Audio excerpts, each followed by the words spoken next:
Hi hello friends, ಎಲ್ರಿಗೂ ನಮಸ್ಕಾರ. ಶಿಲ್ಪಾ ಸವಿರುಚಿ ಚಾನಲ್ಗೆ ಸುಸ್ವಾಗತ. ಇವತ್ತೊಂದು ಹೊಸ ರೆಸಿಪಿ ಹೇಳ್ತಾ ಇದ್ದೀನಿ. ತುಂಬ ಟೇಸ್ಟಿಯಾಗಿರುತ್ತೆ. ಇದನ್ನು 4ರಿಂದ 5 ದಿನ ಫ್ರಿಜ್ಜಲ್ಲಿ ಇಡದೆ ಹಾಗೆ ಒಂದು ಗಾಜಿಂದು ಡಬ್ಬಿಯಲ್ಲಿ ಹಾಕಿ ಸ್ಟೋರ್ ಮಾಡಿ ಇಟ್ಕೊಂಡು ಅನ್ನಕ್ಕೆ, ಚಪಾತಿಗೆ, ರೊಟ್ಟಿಗೆ, ದೋಸೆಗೆ, ಇಡ್ಲಿಗೆ ಹಾಕ್ಕೊಂಡು ತಿನ್ಬೋದು.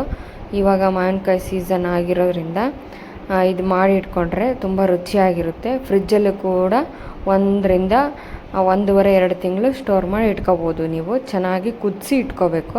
ಫಸ್ಟ್ ನಾನು ಮಾವಿನಕಾಯಿ ತಗೊಂಡಿದ್ದೀನಿ. ಚೆನ್ನಾಗಿ ತೊಳೆದ್ಬಿಟ್ಟು ಸಿಪ್ಪೆ ಎಲ್ಲ ಎರೆದ್ಬಿಟ್ಟು ಅದನ್ನು ತುರಿದು ತಗೊತಾ ಇದ್ದೀನಿ. ನೀವು ಹುಳಿ ಮಾವಿನಕಾಯಿ ಇರುತ್ತಲ್ಲ, ಅದು ತಗೊಂಡ್ರೆ ತುಂಬ ಟೇಸ್ಟಿಯಾಗಿರುತ್ತೆ, ರುಚಿಯಾಗಿರುತ್ತೆ. ಹುಳಿ ಸ್ವೀಟು, ಖಾರ ಎಲ್ಲನೂ ಇರುತ್ತೆ ಇದರಲ್ಲಿ, ಈ ಗೊಜ್ಜಿನಲ್ಲಿ. ನೋಡಿ, ಇವಾಗ ಈ ಥರ ತುರಿದ್ಬಿಟ್ಟು ತಗೊಂಡಿದ್ದೀನಿ. ಫಸ್ಟ್ ಇದಕ್ಕೆ ಬೇಕಾಗಿರುವಂತಹ ಮಸಾಲ ಪೌಡರ್ ಇರುತ್ತಲ್ಲ, ಅದನ್ನು ಮಾಡ್ಕೊಳ್ಳೋಣ. ಏನಂದರೆ ಇದು ಮೇಯ್ನ್ ಇಂಗ್ರೀಡಿಯೆಂಟು ಸಾಸಿವೆ. ಇದಕ್ಕೆ ಸ್ವಲ್ಪ ಜಾಸ್ತಿ ಬೇಕು. ನಾನು 3 ಟೇಬಲ್ ಸ್ಪೂನ್ ಸಾಸಿವೆ ಹಾಕ್ತಾಯಿದ್ದೀನಿ. ಫಸ್ಟು ಘಮಕ್ಕೆ 1-2 ಮೆಂತ್ಯ ಕಾಳು ಮತ್ತು 3 ಟೇಬಲ್ ಸ್ಪೂನ್ ಸಾಸಿವೆ ಹಾಕ್ತಾಯಿದ್ದೀನಿ. 2 ಟೇಬಲ್ ಸ್ಪೂನ್ ಜೀರಿಗೆ. ಇದನ್ನು ಹಾಗೆ ಡ್ರೈ ರೋಸ್ಟ್ ಮಾಡಬೇಕು. ಎಣ್ಣೆ ಹಾಕ್ತೇನೆ, ಹಾಗೆ ಡ್ರೈ ರೋಸ್ಟ್ ಮಾಡಬೇಕು. ಆವಾಗ ಚೆನ್ನಾಗಿ ಪೌಡ್ರ್ ಆಗುತ್ತೆ ಮತ್ತು ರುಚಿಯಾಗಿಯೂ ಇರುತ್ತೆ. ಒಂದು ಘಮ ಬರುತ್ತೆ, ಅದು ಹಾಕಿದಾಗ, ಗೊಜ್ಜಿಗೆ ಹಾಕಿದಾಗ ಒಳ್ಳೆ ಘಮ ಬರುತ್ತೆ, ರುಚಿಯಾಗಿಯೂ ಇರುತ್ತೆ. ಡ್ರೈ ರೋಸ್ಟ್ ಮಾಡಿಬಿಟ್ಟು ಸ್ವಲ್ಪ ತಣ್ಣಗೆ ಹಾಕ್ಬಿಟ್ಟು ಪೌಡ್ರ್ ಮಾಡ್ಕೊಳ್ಳೋಣ. ತುಂಬ ರುಚಿಯಾಗಿರುತ್ತೆ. ಮಕ್ಕಳಿಗೆ ಚಪಾತಿಗೆ ರೋಲ್ ಮಾಡಿಕೊಡ್ಬೋದು. ಇದು ಚಪಾತಿ ತುಪ್ಪ ಹಾಕಿ ರೋಲ್ ಮಾಡಿಕೊಡ್ಬೋದು. ತುಂಬ ಇಷ್ಟಪಟ್ಟು ತಿಂತಾರೆ. ಚಿಕ್ಕವರಿಂದ ದೊಡ್ಡವರು ಇದನ್ನು ಕೇಳಿ ಬಗಸ್ಕೊಂಡು ಮಾಡಿಟ್ಕೊಂಡು ಮಾವಿನಕಾಯಿ ಸೀಸನ್ ಇದ್ದಾಗೆ ಮಾಡಿಟ್ಕೋಬೇಕು. ಇದನ್ನು ತಿಂತಾರೆ, ಚೆನ್ನಾಗಿ ರುಚಿಯಾಗಿರುತ್ತೆ. ನೋಡಿ, ಇವಾಗ ಜಾರ್ಗೆ ಹಾಕಿದ್ದೀನಿ. ಪೌಡ್ರ್ ಮಾಡಿಬಿಟ್ಟು ಸೈಡಲ್ಲಿ ಎತ್ತಿಟ್ಟಿದ್ದೀನಿ. ಇವಾಗ ಇದಕ್ಕೆ ಮಾವಿನಕಾಯಿಗೆ ತುರಿದಿರ್ತೀವಲ್ಲ, ಅದಕ್ಕೆ ಸ್ವಲ್ಪ ಒಗ್ಗರಣೆಯಲ್ಲಿ ಅದನ್ನು ಒಂದು ಹದಕ್ಕೆ ಹುರ್ಕೋಬೇಕು. ಮಾವಿನಕಾಯಿಗೆ ಅದಕ್ಕೆ ಮುಂಚೆ ಒಗ್ಗರಣೆ ಹಾಕ್ತಾಯಿದ್ದೀನಿ. 1 ಟೇಬಲ್ ಸ್ಪೂನ್ ಶೇಂಗಾ ಎಣ್ಣೆ. ನೀವು ಕೊಬ್ಬರಿ ಎಣ್ಣೆ ಕೂಡ ಹಾಕ್ಕೋಬೋದು. ನಾನಿಲ್ಲಿ ಶುಂಠಿ ಬೆಳ್ಳುಳ್ಳಿ ಚಿಕ್ಕದಾಗಿ ಕಟ್ ಮಾಡಿರೋದು ಹಾಕ್ತಾಯಿದ್ದೀನಿ.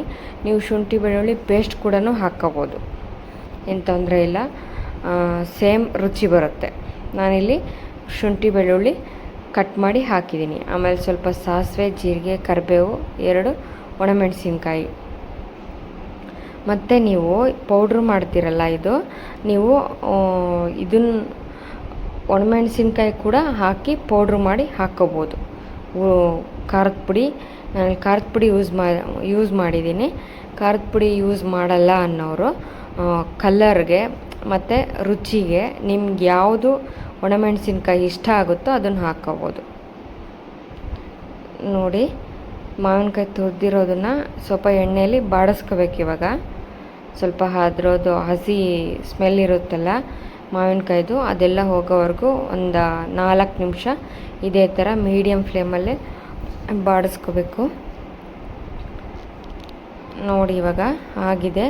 ಇದಕ್ಕೆ ನಾನು ಸ್ವಲ್ಪ ಹುಣಸೆ ಹಣ್ಣಿನ ಹುಳಿ ಮತ್ತು ಬೆಲ್ಲ ಸೇರಿಸ್ತಾ ಇದ್ದೀನಿ. ಇನ್ನೂ ರುಚಿ ಚೆನ್ನಾಗಿರುತ್ತೆ, ಹೆಚ್ಚಾಗಿರುತ್ತೆ ರುಚಿ ಇದ್ರದ್ದು. ಮಾವಿನಕಾಯಿ ಸಾಸಿವೆ ತೊಕ್ಕು ಅಂತ ಹೇಳಿ ಮಾಡಿದ್ದೀನಿ. ನೀವು ಈ ರೆಸಿಪಿಗೆ ಏನಂತ ಹೆಸರಿಡ್ತೀರಾ ಕಮೆಂಟ್ ಮಾಡಿ. ನೀವು ಮಾಡಿಬಿಟ್ಟು ಒಂದ್ಸಲ ಟೇಸ್ಟ್ ಹೇಗೆ ಬರುತ್ತೆ ಅಂತ ತಿಳಿಸಿ. ನೋಡಿ, ಇವಾಗ ಬಾಡಿದೆ ಮಾವಿನಕಾಯಿ, ಚೆನ್ನಾಗಿ ಹುರ್ಕೊಂಡಿದ್ದೀವಿ. ರುಚಿಗೆ ತಕ್ಕಷ್ಟು ಉಪ್ಪು ಹಾಕ್ತಾಯಿದ್ದೀನಿ. ನಿಮ್ಗೆ ಎಷ್ಟು ಬೇಕೋ ಅಷ್ಟು ರುಚಿಗೆ ತಕ್ಕಷ್ಟು ಉಪ್ಪು ಮತ್ತು ಸ್ವಲ್ಪ ಅರಿಶಿನ ಪುಡಿ 1/4 ಟೇಬಲ್ ಸ್ಪೂನು ಮತ್ತು ಸ್ವಲ್ಪ ಖಾರದ ಪುಡಿ ಹಾಕ್ತಾಯಿದ್ದೀನಿ. ನೋಡಿ, ಇವಾಗ ಖಾರದ ಪುಡಿ ಹಾಕ್ತಾಯಿದ್ದೀನಿ. ಅದ್ರ ಬದಲು ನೀವು ಡ್ರೈ ರೋಸ್ಟ್ ಮಾಡ್ತೀರಲ್ಲ, ಸಾಸಿವೆ, ಜೀರಿಗೆ, ಮೆಂತ್ಯ ಎಲ್ಲ, ಆವಾಗಲೇ ಸ್ವಲ್ಪ ತೆಗ್ದಾದ್ಮೇಲೆ ಸ್ವಲ್ಪ ಖಾಲಿ ಬಾಣಲಿಗೆ ಎಣ್ಣೆ ಹಾಕ್ಬಿಟ್ಟು ಒಂದು ಸ್ವಲ್ಪ ನಿಮಗೆ ಬೇಕಾಗಿರುವಂತಹ ಬ್ಯಾಡಗಿ ಮೆಣಸಿನ್ಕಾಯಿ, ಗುಂಟೂರು ಮೆಣಸಿನ್ಕಾಯಿ ಹಾಕಿ ಹುರಿದ್ಬಿಟ್ಟು ಪೌಡ್ರ್ ಮಾಡ್ಕೊಂಡು ಹಾಕ್ಬೋದು ಅದ್ರ ಜೊತೆಗೇ. ನೋಡಿ, ಪೌಡ್ರ್ ಮಾಡಿದ್ದೀನಲ್ಲ, ಸಾಸಿವೆ, ಜೀರಿಗೆ ಮತ್ತು ಮೆಂತ್ಯ, ಅದನ್ನು ಹಾಕಿದ್ದೀನಿ. ಮತ್ತು ಸ್ವಲ್ಪ ನೀರು ಸೇರಿಸಿದೆ. ಮತ್ತು ಇನ್ನೂ ಸ್ವಲ್ಪ ಹುಣಸೆಹಣ್ಣಿನ ಹುಳಿ ಇರುತ್ತಲ್ಲ, ಒಂದು ಅರ್ಧ ನಿಂಬೆಹಣ್ಣಿನ ಗಾತ್ರದ್ದು ಹುಣಸೆಹಣ್ಣಿನ ಹುಳಿ ಸೇರಿಸಿ ಎಲ್ಲ ಹಾಕ್ಬಿಟ್ಟು ಹುಳಿ ಹಾಕಿರೋದ್ರಿಂದ, ಖಾರನೂ ಹಾಕಿರೋದ್ರಿಂದ ಅದಕ್ಕೆ ಸಮನಾಗಿ ಬೆಲ್ಲ ಹಾಕ್ತಾಯಿದ್ದೀನಿ. ನಿಮ್ಗೆ ಎಷ್ಟು ಬೇಕೋ ಅಷ್ಟು ಹುಳಿ ಖಾರ ನೋಡಿಬಿಟ್ಟು ಅದಕ್ಕೆ ಸಮನಾಗಿ ನೀವು ಬೆಲ್ಲ ಹಾಕ್ಕೋಬೋದು. ನೋಡಿ, ತುಂಬ ರುಚಿಯಾಗಿರುತ್ತೆ. ನೀವು ಈ ಮಾವಿನಕಾಯಿ ಸೀಸನಲ್ಲಿ ಮಾಡಿಟ್ಕೊಂಡ್ರೆ ನೀವು ಯಾವಾಗ ಬೇಕಾದರೂ ಹಾಕ್ಕೊಂಡು ತಿನ್ಬೋದು. ಹೊರಗಡೆ ಇಟ್ಟರೆ ತುಂಬ ಚೆನ್ನಾಗಿ ಕುದಿಸ್ಬೇಕು. 1 ವಾರ ಇಟ್ಕೋಬೋದು, 1 ವಾರದಿಂದ 2 ವಾರ ಇಟ್ಕೋಬೋದು. ಫ್ರಿಜ್ಜಲ್ಲಿ ಇಟ್ಕೊಂಡ್ರೆ 2 ಮಂತ್ಸ್ ಇಟ್ಕೋಬೋದು ನೀವು ಇದನ್ನು. ಇನ್ನೂ ಸ್ವಲ್ಪ ಖಾರದ ಪುಡಿ ಸೇರಿಸಿದ್ದೀನಿ.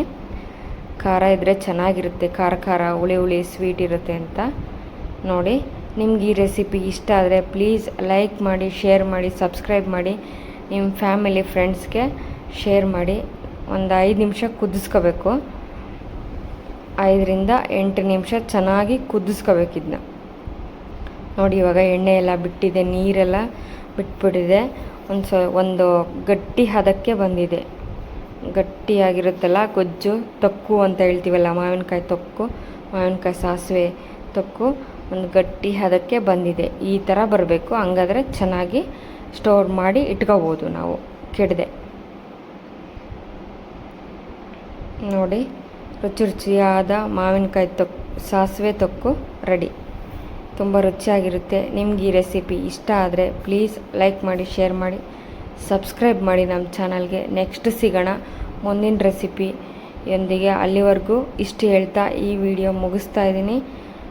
ಇದೇ ಥರ ನಮ್ಮ ಚಾನಲ್ಗೆ ಸಪೋರ್ಟ್ ಮಾಡಿ,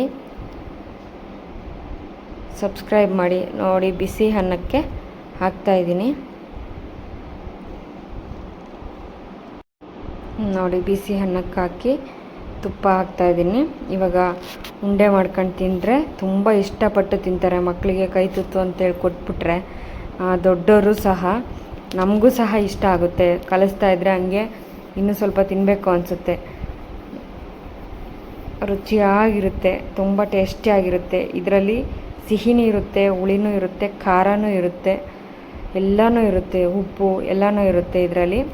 ನಿಮ್ಗೆ ಈ ರೆಸಿಪಿ ಇಷ್ಟವಾದಲ್ಲಿ ಪ್ಲೀಸ್ ನಮ್ಮ ಚಾನಲ್ಗೆ ಸಪೋರ್ಟ್ ಮಾಡಿ, ಸಬ್ಸ್ಕ್ರೈಬ್ ಮಾಡಿ, ನಿಮ್ಮ ಫ್ಯಾಮಿಲಿ ಫ್ರೆಂಡ್ಸ್ಗೆ ಶೇರ್ ಮಾಡಿ.